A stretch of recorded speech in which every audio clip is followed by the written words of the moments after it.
welcome to Tuesday time, number 2. This is your vocab, idiom, and the La Quinta High School word of the week. Let's go ahead and get started. In just a second, evidently. Here we are. Now, first is going to be your vocab. Again, these are the words for your weekly quiz. You need to write down definitions that will be helpful to you, meaning they have to be in your own words to help you study, because as you found out this week, we don't test you on definitions. We test you on how to use them. So just writing down my definition might not be the most helpful thing. Here we go. The words this week are justify, regression, rebound, retort, secede, secrete, loquacious, that's one of my favorites, cower, nuisance, and profound.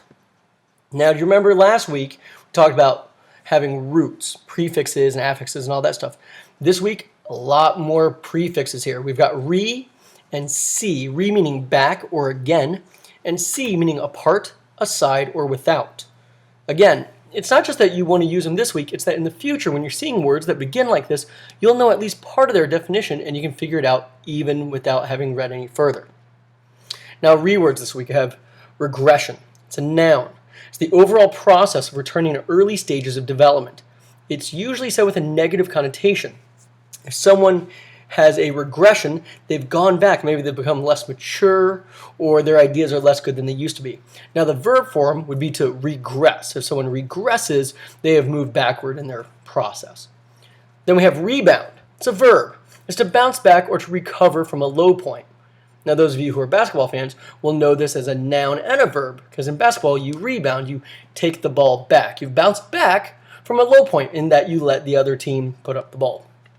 Retort. It's a verb, to answer back during an argument or debate.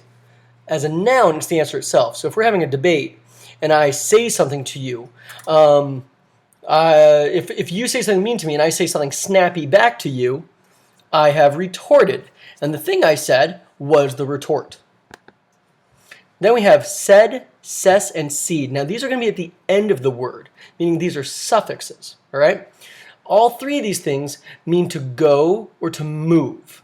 They can also mean to yield, like to let someone else move. So they're all involving movement in some way. Secede is a verb. It's to withdraw or to remove oneself from an organization. Every year, it seems someone talks about trying to secede from the United States. That means they want to withdraw and not be part of the United States anymore. So that's secede. To precede is one you might have heard. It's to go before someone. To recede is to go back.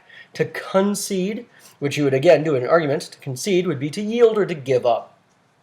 Now, some related roots here that you might see would be see, indicating to be apart or away from, like in secede, and fin, like to stop.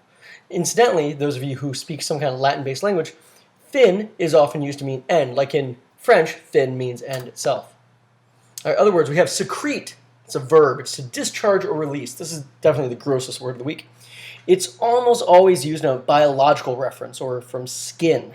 So sweat would be a good example. You would secrete sweat. There's that SE root again. There's other things you could secrete, but, well, I suppose we shouldn't talk about those.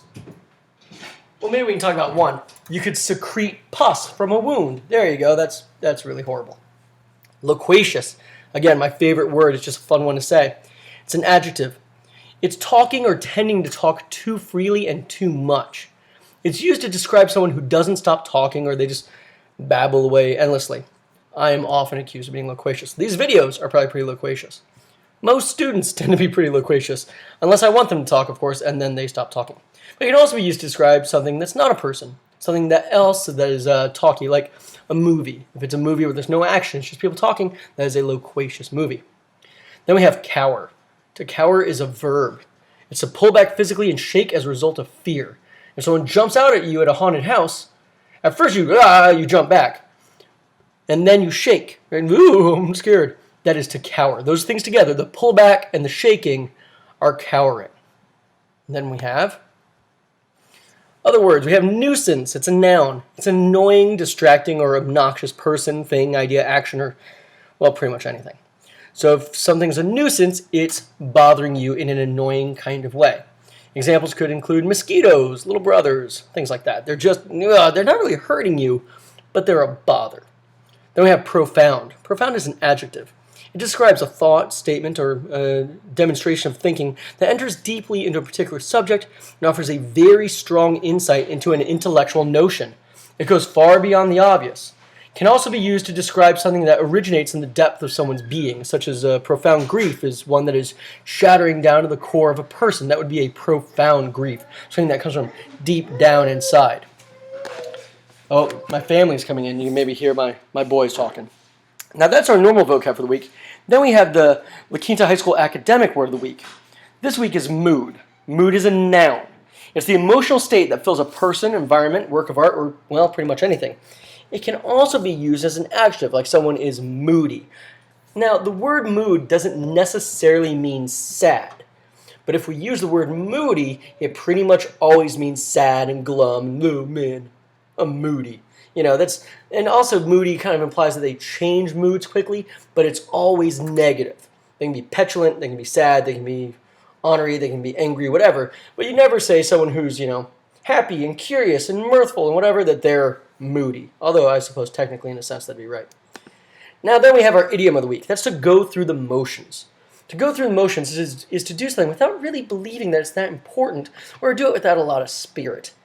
Sometimes students go through the motions when it comes to schoolwork. They're doing what they have to, but that's about it, right? They're going through the routine, they're going through the motions, they don't really mean it. So you can feel this way in all kinds of things. When you're hanging out with your friends and there's just a spark that's missing. It feels like everyone's going through the motions. Sometimes you're, I don't know. Those are good enough examples. We'll just leave it there. This video is getting long. All right, well, good luck, study hard, and we'll see you next time.